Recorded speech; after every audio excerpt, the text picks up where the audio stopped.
Hello, this is an assessment for reconditioning or restoration of this Broadwood grand piano, 5 foot 1 inches long, made in about 1910.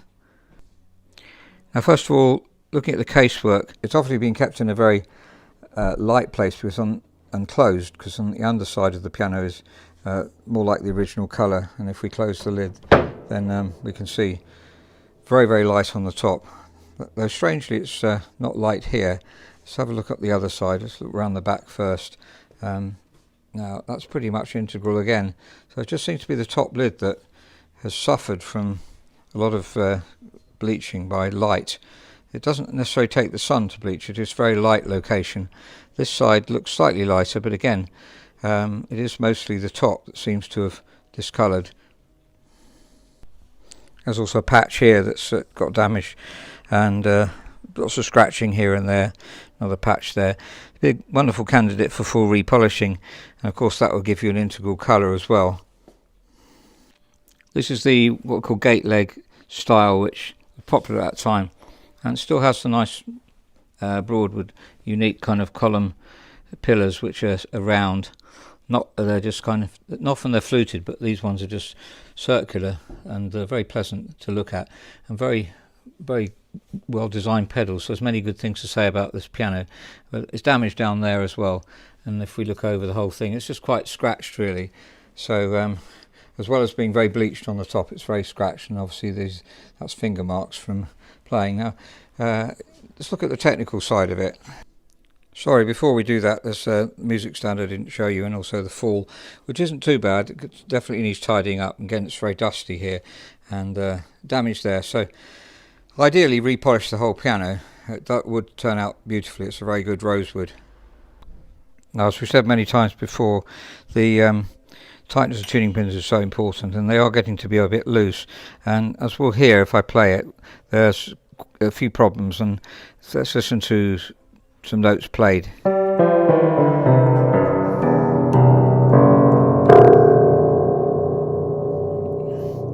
Now you can hear the dampers are holding off, they're not touching the string.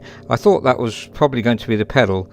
If you're a technician, I want you to try and work out what it was, because we certainly didn't discover it for a while. Maybe you'll discover it straight away. So our first thought was that as it's just been moved, maybe the pedal rod wasn't put on properly. That's very common, but in fact it was, and we took the pedals off and on, put them on, made no difference at all. Now, based on the pitch being a 422 roughly, I think it is, which is extremely flat, because it'd be 440, 20 beats flat.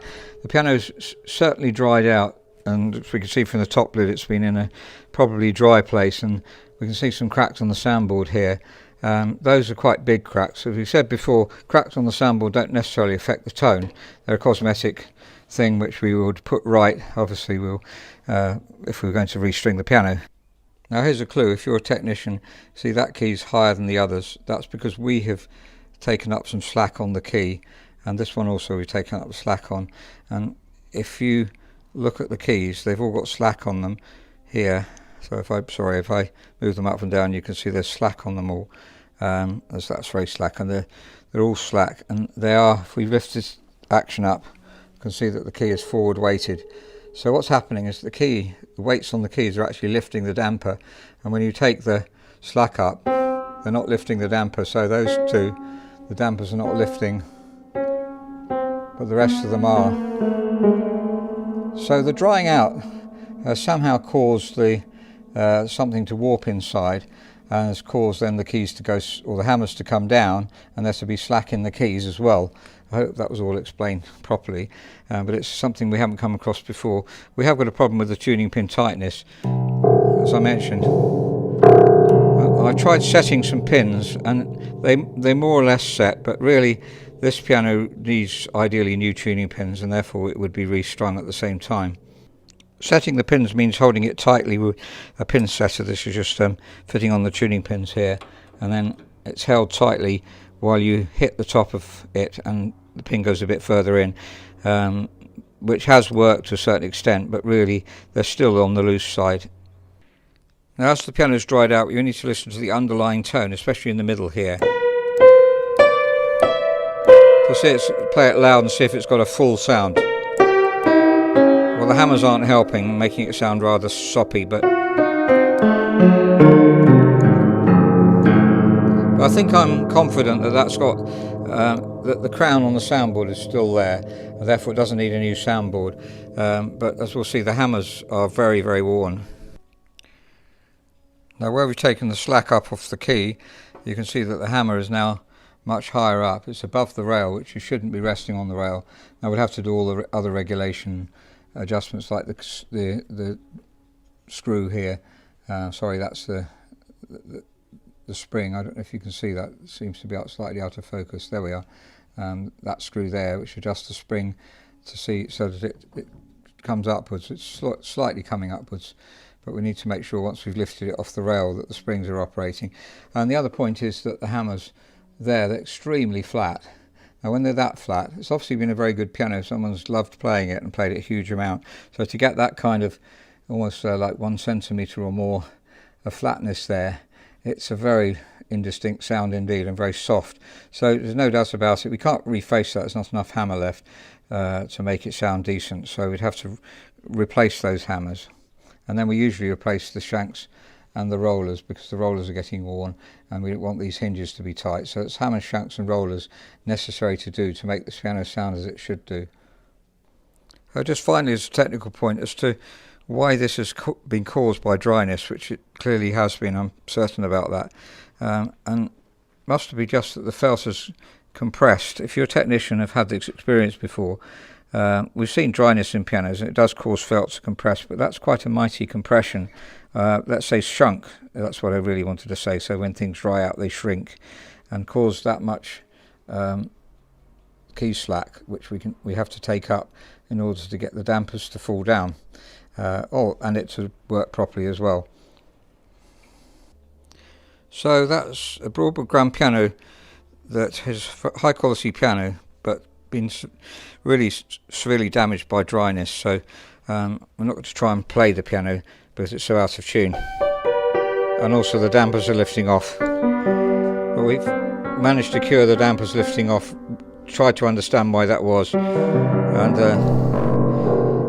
definitely that's the #1 job that needs sorting out. But really the hammers are very, very worn, and the tuning pins are beginning to go loose, as well as the piano needing repolishing really. So a full restoration will make it into an excellent instrument. So I hope that's been helpful to the client who is asking us to assess the piano to see what kind of cost it would be. The frame is looking quite good. It's a little bit blemished there where someone spilt something on it. But we'd normally, when we obviously, if we recondition the soundboard, and then we'll refinish the frame as well, and the soundboard and the whole piano, that would be the ideal way forward. There's lots of other cosmetic bits of damage on the piano like this too, so really it's crying out for that. I hope that's been helpful. Thank you very much for listening. I just forgot to say that the keys, that's one redeeming factor, is they're very, very good ivories and in very good condition indeed. This is just a postscript to this video because the client has decided that they don't want the work done on the piano. It's too expensive, which doesn't surprise us at all. But not sure what we should do with the piano. The client's going to have it returned to them without any work done if we don't come up with anything better. We can't really restore it to sell ourselves. It's just too expensive and for the amount that we're going to get back from it. But it's a shame because it's a very, very high quality Broadwood grand piano. This often happens with good quality grand pianos that need lots of restoration, that they end up either nobody bothers to work on them at all and they just sit in the corner, or they get dumped basically.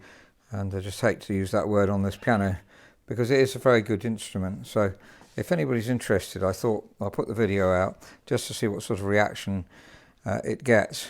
So it's a doable project, definitely. The piano has a good underlying tone, as I was trying to say earlier. The main thing is the underlying tone. And of course with the dampers not working properly, it's hard to hear that. But there's by a good underlying tone, I mean the tone is strong and carries throughout the whole soundboard. Although it has this crack here, which can be repaired obviously when we restring the piano, the underlying tone is good, and this is a very good style, a very good age for Broadwood, I believe about 1910. So bass strings, it'll sound very rich and warm. So for a 5-foot grand piano, it's one of the best you can get, but it does need considerable work. But I believe that if it was worked on fastidiously and refined very carefully, it could be as good as any new piano and with a better tone. So I don't know if that's what made anyone think and they'd like to take on this project. Otherwise the client's going to have the piano back and it'll sit for however long before they decide what to do with it. Very often pianos like this get stored because you can't decide what to do with them, and then lots of money is wasted on storage. So well, I hope that's enough to explain why I've decided to make this postscript, because the casework is very, very expensively veneered piano and originally expensively made piano, so it would have been one of England's finest grand pianos, small grand pianos in its day. Thank you very much for listening again.